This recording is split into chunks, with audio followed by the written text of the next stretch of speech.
Jamaican. You want to get to see? It's Jamaica. And well, I'll tell Sister Suzette. She's from Jamaica. You know, Sister Suzette was talking to me and my sister Shan. Sister Suzette. She said, "Lisa, you look like you know what you're doing." I said, "God know what he doing, Sister Suzette." She's part of the Brown. What's her name? She's Suzette Brown, I guess. Like that's you know, her and Sister Jasper came down here, and they was in my yard, my front yard, and I asked my brother Brian. I said, "Brian, who don't messing with my in the yard?" She said, "Girl, they come to clean your yard." I said, "For what?" And Brian know I just cleaned my damn yard.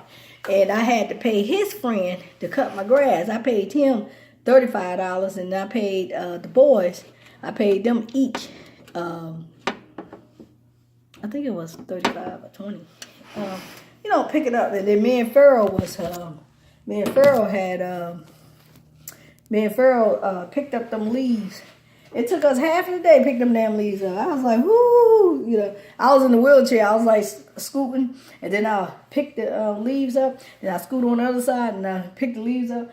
Farrell said, "You gonna be out here doing this?" I said, "I sure am." You know, I said, you know, I had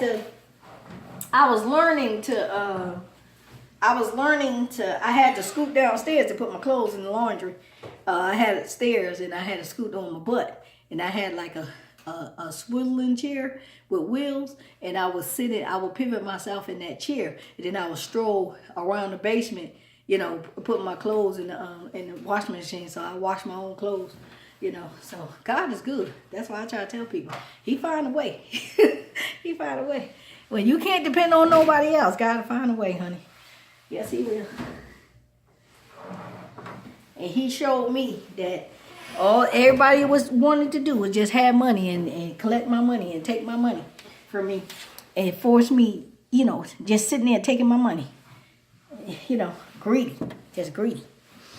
You know, my brother was trying to just bankrupt me. I mean, constantly coming over. He living in a $250,000 home, and he coming over every week asking me for some money. You know what I'm saying? That's not right. You know, I'm in a wheelchair. I got a child. You ain't thinking about me and my daughter need some money. You just thinking about your household need. You know? That's not right.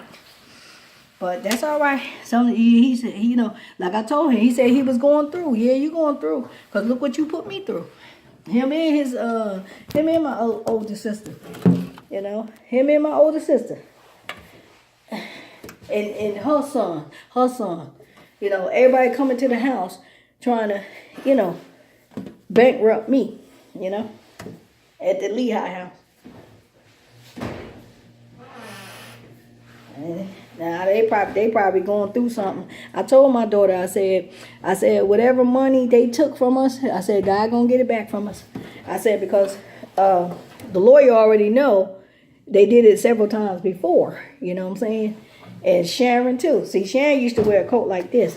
So if she ain't dead, you know, like I told Sharon, you thought you was going to get away with what you did, huh? You know, my name ain't Sharon. But Sharon had a coat like this. And sometimes they'll say, well, a person's spirit can leap into your body or whatever. I say, I don't care what you say. I'm still going to do right. So regardless of what spirit you put in me, I still ain't living by Sharon's way. Because if Sharon got to steal to get her way, you see Lisa Holmes ain't stealing.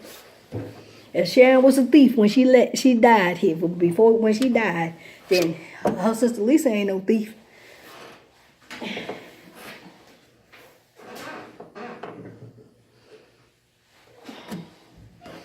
You know, I'm not a thief.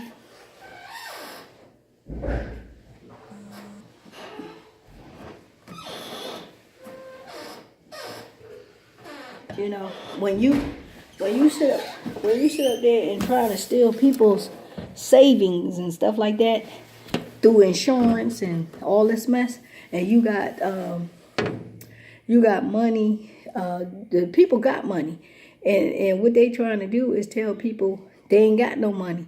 And then I said, one thing I got to do with them doggone Arabs be doing. Child, they be hiding money everywhere. And My grandmama, she used to do that. My grandma.